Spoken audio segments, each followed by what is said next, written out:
We start our story by traveling back in time some 8,500 years to the fertile land between the Chogha and Des rivers in modern Khuzestan province in Iran. The year is 6,500 BC. The air is hot and humid. The land is wetter than it is today, with rain falling more regularly and streams running through the grasses. In the distance we see a vast swamp that stretches to the horizon. Copses of trees dot the land. The plains teem with life. As we walk, we might see wild antelope, gazelles, and aurochs, the now extinct ancestor to our modern cattle. There are birds in the skies and fish in the broad rivers which rush with water. Just as we perhaps begin to wonder if we had come to the right place in the right time, we see early agricultural fields. These are almost indistinguishable from the plains of grass around us, and the plants that have been painstakingly planted here are similar to their wild counterparts. These are the earliest ancestors of grains like oats and wheat, and legumes like peas and lentils. We see people working the fields with early agricultural tools made out of stone, carefully chipped to make sharp edges. Other groups of people are out in the wilderness, gathering seeds and berries. We even spot a group running after a gazelle, hitting it with their spears, then carefully stripping it of its hide and breaking it down for meat. Eventually, in the distance, we start to see a mound. It rises above the plain like a small hill, but unlike the other features of this land, it is not shaped by millennia of wind, rain, and water. Instead, this mound was built by hand. As we approach, we see it for what it is, a village. This is Chogha Mish, one of the earliest cities ever built.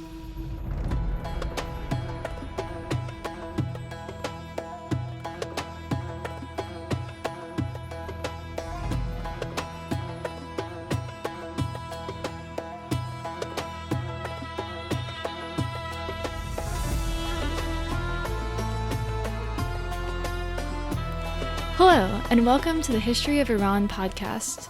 Salam va khosh amadid be podcast Tarikh Iran. I'm Nasreen, and this week we will be discussing the earliest history of Iran going back to the Neolithic period. We will cover multiple sites from early Iran, do a deep dive into Chogha Mish, and then discuss the Proto-Elamite period. Stay tuned to the end for a brief introduction to me and the podcast. It was hard to find a good place to start. There was no specific moment before which Iran does not exist, and after which it does. Chogha Mish, with its slow development of the building blocks of civilization, seemed as good a place as any to start. Civilization begins quietly, a gradual coming together, the slow building of houses and tilling of fields, until a city rises from the plain that lasts for thousands of years. First, I will start with the timeline. Evidence of human remains in Iran go back over 300,000 years in what is known as the Paleolithic period. Skeletons and art have been found in caves around the Iranian plateau that are very ancient. These were often accompanied with rudimentary stone tools. These people were nomadic hunter-gatherers. They did not have a fixed dwelling. Instead, they rotated around, going downhill in the winter to avoid heavy snows, and retreating up the mountains in the summer to harvest different food and hide from the scorching heat. They hunted and gathered, living in caves or perhaps very early tents. We know little about their culture and nothing of their language. Today we're interested in a discussion of the development of civilization, what's known as the Neolithic package, a time in which human beings first began domesticating animals, living in fixed dwellings, and engaging in agriculture. These developments happened in multiple phases independently around the world at different times. In this podcast, however, we are focused on the Near East. It is popular in certain circles to say that Iran is the oldest civilization in the world. The veracity of this depends on your definition of civilization. After all, Egypt is very old, and there were complex cities in Mesopotamia as well. However, as we will see, Iran has as good a claim on some of the oldest urban sites and important developments in the history of human expansion as anyone else. Certainly, it is a site of very old agriculture, all of which was rain-fed, not done with irrigation.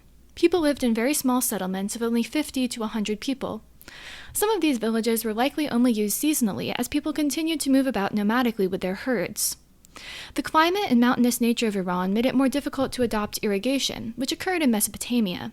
This allowed for the development of larger societies with administration and bureaucracy there, in a way that did not occur in Iran until much later. As we will see, leadership structures likely remained largely family-driven. It seems that agricultural technology moved from west to east in Iran, although this is not certain. The development of agriculture was a slow process by which people gradually began taking plants from the wild and moving them to more convenient locations, and then began gathering their seeds to plant again the next year. Techniques like selective breeding and technologies like the hoe most likely did not all emerge in one place, and the process in the Near East occurred through cultural diffusion. Nomadic groups adopted agriculture from societies in Mesopotamia, and it then spread through the Zagros Mountains and around the Caspian Sea. Herding may have come south from modern Azerbaijan or Anatolia, where there is early evidence for domesticated animals. The plains of modern Qazvin province are also the site of early human civilization and agricultural output. In particular, Tepe-Zaghe, or Slum Hill, has signs of early architecture. It was inhabited from 7000 BC to around 6000 BC. This settlement had houses made out of mud bricks shaped by hand, held together with mortar. The roofs of the house were made of wood, and the houses were arranged against the wind. The walls of the 21 dwellings uncovered here had plastered walls, which were painted in some instances.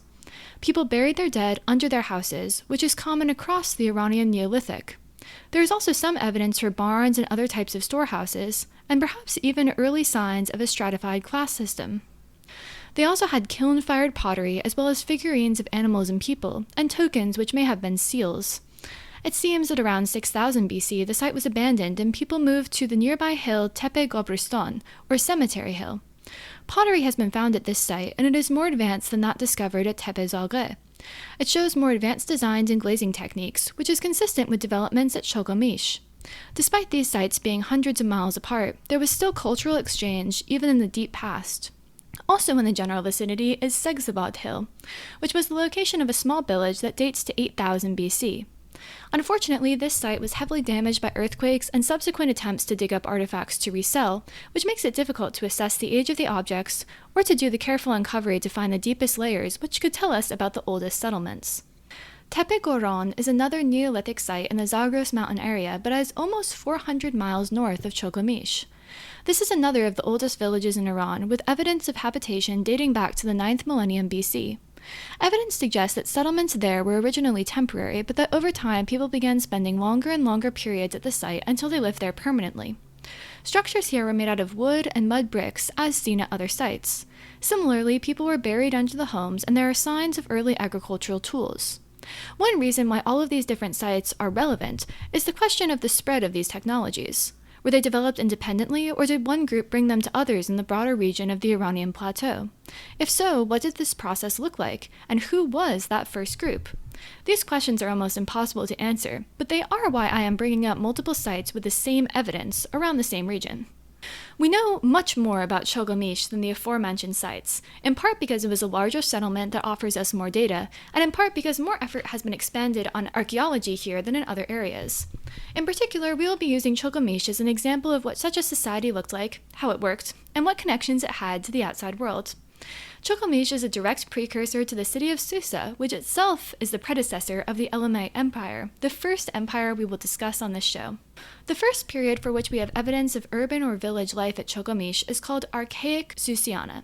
This lasted for roughly 500 years, from 6500 to 6000 BC. It is broken into three sub-periods, Archaic Susiana 1, 2, and 3. Yes, archaeologists are creative. It's better than the names based on pottery we see in other regions around the world. The second phase, Early Susiana, lasted for roughly 1,000 years, from 6,000 to 5,000 BC. The third phase, Middle Susiana, began around 5,000 BC and lasted for around 1,000 years. It is split into two major periods called Middle Susiana 1 and 3, with an intermediate period called Middle Susiana 2. Finally, the Late Susiana period began around 4000 BC and continued until the gradual collapse of the city around 3500 BC. This gives us a lot of ground to cover, but also very limited material to work off of. Iran is comparatively well studied compared to other early human sites in parts of Asia and Europe, but much less is known about it than Egypt or ancient Mesopotamia. Some of this is because of weather and development conditions that allowed for better preservation, and some of this is because of modern politics and policies. It is worth noting that the people of Chogha Mish are essentially of an unknown ethnicity. Persian people, that is, Indo-Aryans, have not yet arrived to the Iranian plateau. They were not Semitic like their neighbors to the west, and their language was unrelated to any other. We have a vague sense of what they looked like from the later art of the Proto-Elamite period. Their genetics were most likely subsumed into the populations which came after them. Their culture is the foundation on which later empires rest, and so that is why they are worth discussing today. In the earliest times, Chogha was barely a city. During Archaic Susiana I, people had painted pottery and figurines similar to those found in other locations on the Iranian plateau. The walls of their buildings were made of earth, and their hearths were made out of rocks, which cracked because of the heat. This suggests that they did not yet have kilns capable of firing clay to a point where it could resist the heat of cooking fires. People ate the meat of domesticated goats and hunted for gazelles, onager, and aurochs. They had crops like peas, lentils, and vetches. The evidence suggests that these legumes were the majority of their diet. These plants would look very different from the ones we have today because thousands of years of genetic selection have produced crops with higher yields of hardier, tastier fruit. They also grew grains like wheat, barley, and oats. This agriculture, coupled with archaeological finds of cooking installations, suggests that they likely ate bread of some kind. The production of food was the primary economic activity, and they most likely did not have much excess to support larger societal structures like rulers or religious activity. In Archaic Susiana II, the population continued to increase. The houses were made out of mud bricks that were baked in kilns and held together with a mortar made from ash or lime. This is significant because some societies never developed mortar based on lime, which chemically holds together better than mud or clay. They had large, flat stones to use as foundations for their houses. Each house had 3 rooms and a storage bin, and the walls were covered in mud plaster. They likely had hearths inside the houses, but these have not yet been excavated. They worked with stone tools and had figurines which showed a repeated abstract motif, but do not, to our knowledge, represent something from nature as such. During this period, meat from hunting was supplemented with pork from pigs and meat from cattle and goats. Their crops began to look less like their wild counterparts and more like distant ancestors of the cereals we have today. People were less reliant on hunting and therefore more reliant on agricultural crops and domesticated animals. In Archaic Susiana III, we see houses with stone foundations and stone pavements outside of doorways. The houses had several rooms and shared yards with neighbors. It is possible that some of the walls in this period were thick enough to support a second story, but this is uncertain. The village got even larger and new forms of pottery were introduced. We also see new buildings apparently not used for domestic purposes. They are large with thick walls, but don't have fireplaces or storage bins like we would expect in a domestic structure. This may reflect the larger development of bureaucratic or religious infrastructure. The dead were buried underneath the homes in this period without any type of grave goods. These burials were simple, and seemingly done according to space requirements. In the early Susiana period, around 6000 BC, the city saw a population explosion. The village almost doubled in size. New tools like rudimentary hoes allowed for better and more efficient agricultural practices. Pottery records indicate close contact with other societies in the Mesopotamian region and shared cultural influence. They also had amulets made out of cut stones, which suggests a degree of specialization in which some people were able to work full-time as potters or stoneworkers and still be supported through agricultural excess. The houses continued to have stone floors and pavers outside, and we begin to see the first evidence for chiefs and perhaps even royalty. New buildings from this time include partially walled large open areas used for uncertain purposes. They may have been ceremonial, or they may have been used for the processing of grain or other practical activities. During this period, sheep became more common. This suggests that wool had become an important part of the economy and was widely used to make clothing and other textiles. Before this, clothing was probably made out of animal hides from both wild and domesticated animals.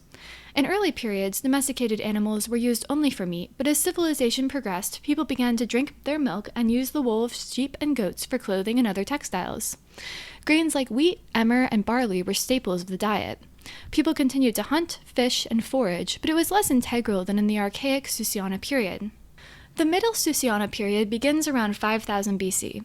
Houses were similar to those of past periods, and the dead continued to be buried under the floors of their houses. The diet remained much as it had been, and pottery continued to show influence from neighboring regions.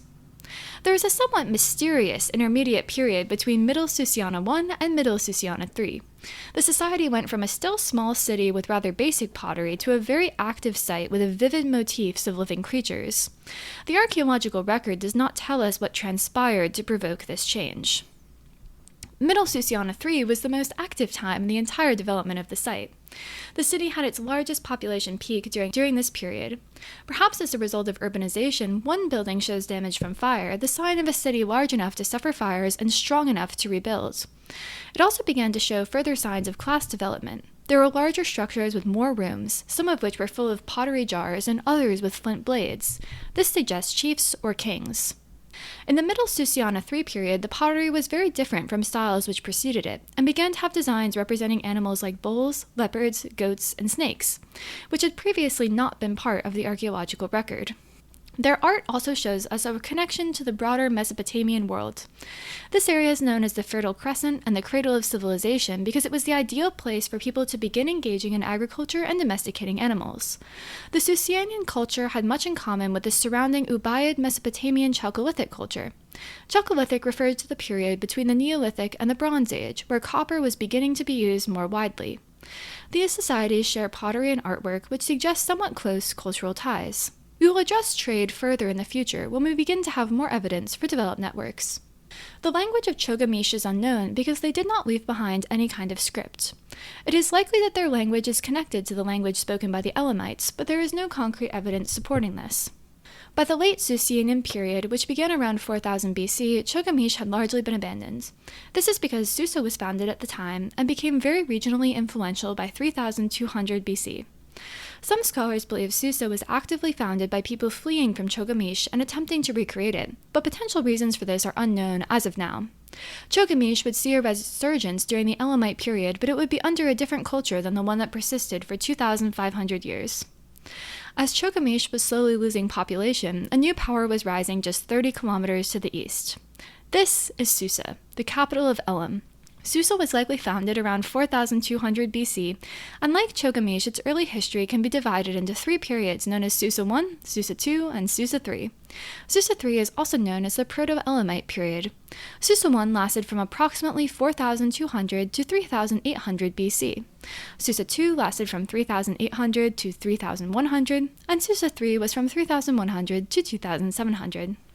Like with Chogha Mish, Susa was built on a large earthen platform that was hundreds of feet wide. There were perhaps originally two mounds, which each had a village, which were gradually merged over time to create one large platform. Unlike Chogha Mish, Susa had a distinct cemetery. Instead of being buried under their homes, people were buried in a designated burial ground at the foot of the platform. It is here that archaeologists found thousands of examples of pottery from this period. This includes plates, drinking glasses, and jars, all decorated with geometric designs. This is the first time we see grave goods, or people being buried with things they were thought to need in the afterlife. These goods were shaped by hand, and some are more practical, with less decoration. This indicates class stratification among the dead, and therefore among the living. Also among the pottery, we start to see seals depicting people. Some scholars believe that these are religious items, and that the men shown on them are gods of some kind. This suggests the practice of an organized religion, perhaps connected to those known in nearby Mesopotamia from this period. During Susa I, we also see the first metalworking in the Zagros Mountains area. Metallurgy was seen around 5000 BC in Tepes Sialk in Kashan, where there was an early form of copper smelting. At Susa, a similar process was used to make axe heads and round discs likely used as mirrors. By this point, metalwork included lead, silver, and gold. They also had an understanding of arsenical copper, by which copper is made stronger through the addition of arsenic. The arsenic used in the copper discovered at Susa can be traced to modern-day Isfahan province, a journey of over 400 kilometers. It is thought that the domestication of donkeys as pack animals helped to facilitate this type of trade in metal. These discoveries also mean that we are now firmly out of the Chalcolithic and into the Bronze Age. By 3800 BC, Susa was heavily influenced by the Uruk culture out of Sumeria, which was one of the earliest truly urban civilizations. This includes items with proto-writing, similar to hieroglyphs, cylinder seals with motifs similar to those found in Sumeria, and new forms of monumental architecture. Also from this area, we have art depicting kings or priests with bows and arrows. These images, along with art depicting prisoners with their hands bound together and heads bowed, suggest early conflict. This art is really spectacular to look at, particularly when compared to the rather crude carvings and paintings that predated it. Here we get details, the illusion of motion, and scenes depicting everyday life. There are also more fantastic images of animals walking on two legs and holding objects. Scholars are divided as to what these images could have represented, but it could be anything from animal fables to religious lessons. Jewelry from this period has been found buried with the bodies of men, women, and children. Some of it uses materials like carnelian and lapis, which could only have been gotten hundreds of kilometers away in southeastern Iran and modern-day Afghanistan. The jewelry from this period also depicts dogs, another important animal in the development of animal domestication. There is some scholarly debate about how long this period lasted and whether Susa should rightly be considered part of the Uruk sphere. Many of the motifs in the art are similar, and they had clearly similar levels of technology and construction styles. However, this period is quite long, longer than any Sumerian kingdom would have been able to retain control over Chogha Mish. There are also other cultural artifacts which show continued ties to the Iranian plateau and other smaller settlements in north and central Iran, which are not found in Sumeria. With the advent of Susa III, or the Proto-Elamite period in 3100 BC, we see the final pieces of a recognizable ancient civilization falling into place. More complex system of agriculture and urban development required counting mechanisms and basic means of recording information. This is where we see the emergence of the Proto-Elamite script, an as yet undeciphered written language. It is the first writing to emerge on the Iranian plateau. Proto-Elamite is generally thought to be unrelated to other languages in the region, although it has some similarities to Proto-Cuneiform, as seen in Mesopotamia. It survives on stone tablets and was used all the way from Susa to Tepe Yahya in modern Kerman province to the west, and Tepe Sofalin in modern Tehran province in the north. The script was most likely used for administrative purposes, to record numbers of animals and volumes of grain and so forth. Art from this period continues to have finer details in animal, plant, and human figures. The people of Susa at this time had seals that were flat and seals that were round, which could be rolled to leave a complete impression. One such work, now at the Louvre in Paris, shows a man in a boat, which suggests some far of river travel, as Susa is quite far inland. Proto-Elamite culture is also seen outside of Susa. Tepe Sialk in modern Isfahan province has the only Proto-Elamite ziggurat, which was constructed around 3000 BC. A ziggurat is a religious complex built on top of a large man-made dirt platform. It is common across multiple civilizations in Mesopotamia and the Near East, although they most likely were not worshipping the same gods. The full function of these is not entirely understood, but the Sumerian people may have believed that gods dwelled at their highest points, and therefore only priests could approach the threshold of the uppermost level. The ziggurat at Tepe Sialk is likely the oldest one in the world and the only one in Iran. Susa also may have had ties to the Juraf culture, located in what's now Sistan and Balochistan province. The Juraf culture had its own script, which some scholars have identified with Proto-Elamite. This culture produced some beautiful carvings depicting people and animals, and may have been an intermediate stop between Central Asia, Susa, and the Indus Valley civilization. Unfortunately, Juraf has not been excavated in a thorough or well-documented manner, and so some scholars are skeptical of claims of its age. Some of the artifacts may even be forgeries, a problem we will unfortunately continue to encounter on our journey through Iranian history. Nearby Juraf is the remains of a city called Shahr-e-Sukhteh, or the Burnt City. It was one of the largest cities of this early Bronze Age period. The land around Shahr-e-Sukhteh is today essentially uninhabitable, but the climate back then was different. Where there is desert today, there were wetlands, perfect for early agriculture.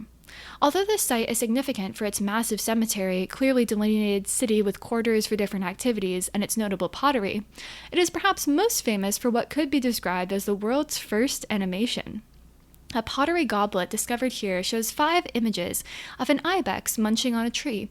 When turned quickly, the ibex is in motion, springing up from the ground and grabbing a leaf. It is, frankly, very cute. Shahr-e-Sukhteh has also the earliest complete board game ever discovered, with a 6-sided die and 20 other pieces. One skeleton at Shahr-e-Sukhteh shows signs of brain surgery, and another one had a prosthetic eye that she wore while she was alive. This woman was also tall, at least 6 feet. Many of the skeletons had damaged teeth from using them to cut thread while weaving different household items. They had some kind of woven fabric, likely made out of wool from sheep or goats, and they had gold metallurgy which produced fine jewelry. This was quite an advanced city. In conclusion, this episode has covered 3,300 years of history. To sum it all up, human civilization began in the Fertile Crescent of Mesopotamia. Over the course of about 4,000 years, there were advancements in agriculture, animal husbandry, architecture, pottery, carving, textiles, and metallurgy. These advancements came to Iran, and people who adapted them founded the first cities. As time went on, they went from subsistence farming, heavily subsidized with hunting and gathering, to having agricultural surpluses that allowed for full-time artisans, trade, and the support of temples and priests. They even had the beginnings of a written language. There were multiple urban centers scattered across the Iranian plateau, but our narrative is focused on Chogha, Mish, and then Susa because of their key role in the later Elamite Empire. Usually this podcast will have a more narrative style, but this week was more technical because our evidence truly predates narrative history. Next week we will discuss the Old Elamite period and the founding of the Elamite Kingdom. Thank you so much for listening. This is a podcast about the history of Iran from the myths of the Neolithic to the advent of Islam. If there is enough interest, we may keep going all the way up to 1979 and the revolution, but that's a long way away. I'm Nasreen, a scholar of Persian history, language, and culture living in the United States. I'm particularly passionate about the Hellenistic period and the late Sasanian Empire, and I can't wait to share that with you. Find us on Instagram, TikTok, and YouTube at History of Iran Podcast, and Twitter at History of Iran Pod.